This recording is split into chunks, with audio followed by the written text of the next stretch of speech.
फ्रांसीसी क्रांति। फ्रांसीसी क्रांति। बास्तिल का दुर्ग कहाँ स्थित है? बास्तिल का दुर्ग कहाँ स्थित है? Germany, Austria, France, Italy. इसका आंसर सी, फ्रांस में होगा। बास्तिल के दुर्ग के पतन कब हुआ? बास्तिल के दुर्ग का पतन कब हुआ? 18 अगस्त 1774, 14 जुलाई 1789, 4 जुलाई 1776, 14 जुलाई 1779। तो बास्तिल के दुर्ग का पतन हुआ था 14 जुलाई 1789। Option B. बास्तिल के दुर्ग का लोगों की घृणा का केंद्र होने का प्रमुख कारण था। बास्तिल के दुर्ग का लोगों की घृणा का केंद्र के प्रमुख कारण था। ऑप्शन। बास्तिल दुर्ग का सम्राट की निरंकुश शक्तियों का प्रतीक होना, बास्तिल के दुर्ग एक जेल के रूप में होना, बास्तिल दुर्ग का जर्जर अवस्था में होना, बास्तिल दुर्ग पर प्रथम स्टेट का प्रभुत्व। तो इसका आंसर ए होगा, बास्तिल दुर्ग के सम्राट की निरंकुश शक्तियों के प्रतीक होना। लुई 16वां फ्रांस का शासक कब बना? लुई 16वां फ्रांस का शासक कब बना? 1714 ईस्वी, 1789 ईस्वी, 1774 ईस्वी, 1794 ईस्वी। तो लुई 16वां फ्रांस का शासक बना था 1774 ईस्वी में। Option C. लुई 16वां किस वंश से संबंधित था? लुई 16वां किस वंश से संबंधित था? बुर्बो राजवंश, केप्टियान राजवंश, तुर्क राजवंश या ट्यूडर राजवंश। तो लुई 16वां बुर्बो राजवंश से संबंधित था। Option A. लुई 16वें का विवाह किसके साथ हुआ था? लुई 16वें का विवाह किसके साथ हुआ था? एलिजाबेथ के साथ, ओलंप द गुंज के साथ, मेरी अत्यंत के साथ या कैथरीन के साथ। तो लुई 16वां का विवाह मेरी अत्यंत के साथ हुआ था। Option C. फ्रांस के वित्तीय संसाधनों के नष्ट होने का प्रमुख कारण। फ्रांस के वित्तीय संसाधनों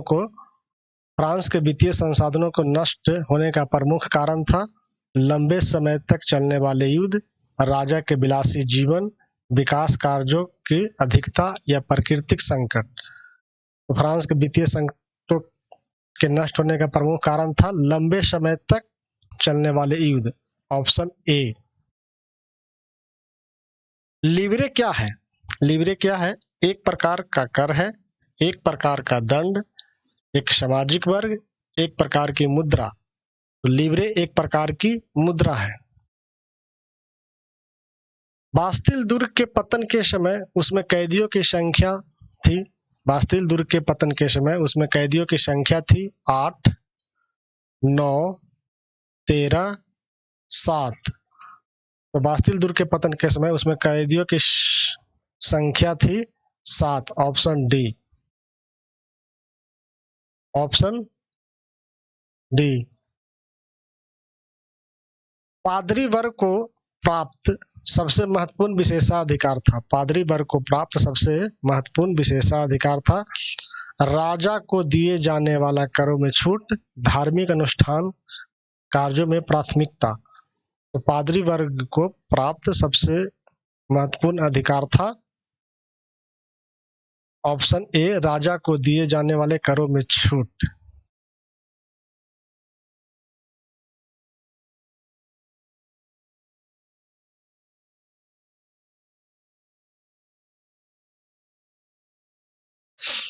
चर्च द्वारा किसानों से वसूले जाने वाला धार्मिक कर कहलाता था।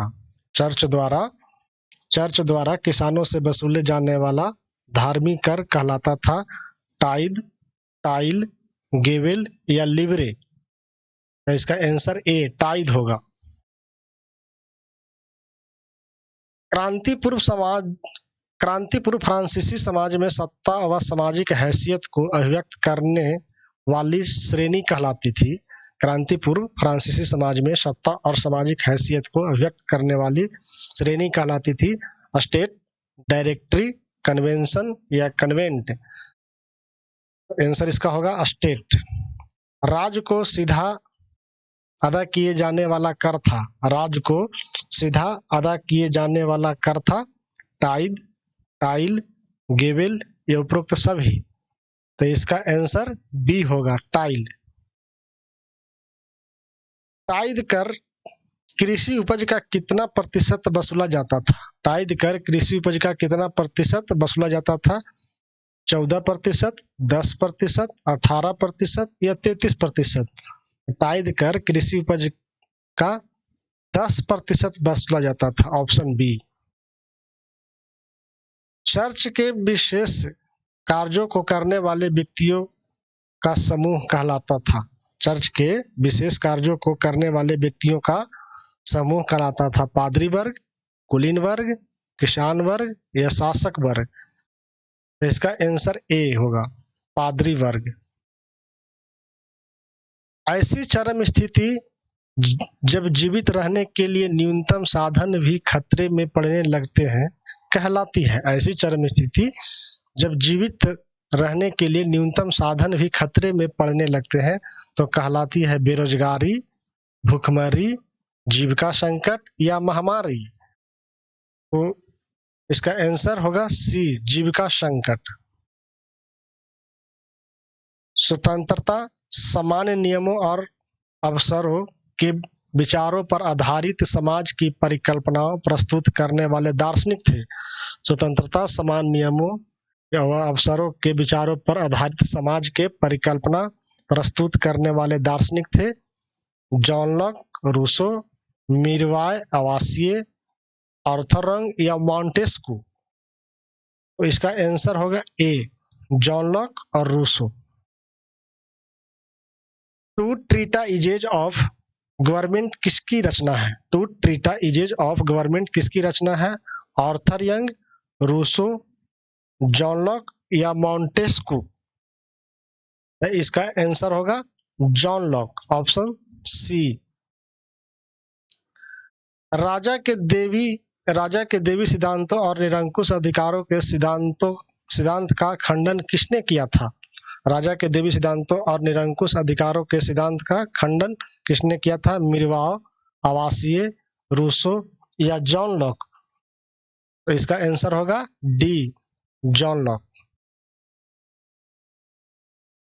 जनता व उसके प्रतिनिधि के बीच सामाजिक अनुबंध पर आधारित सरकार का प्रस्ताव किसने रखा? जनता और उसके प्रतिनिधि के बीच सामाजिक अनुबंध पर आधारित सरकार का प्रस्ताव किसने रखा? रूसो, मॉन्टेस्क्यू, जॉन लॉक या आर्थर यंग? तो इसका आंसर ए होगा, रूसो।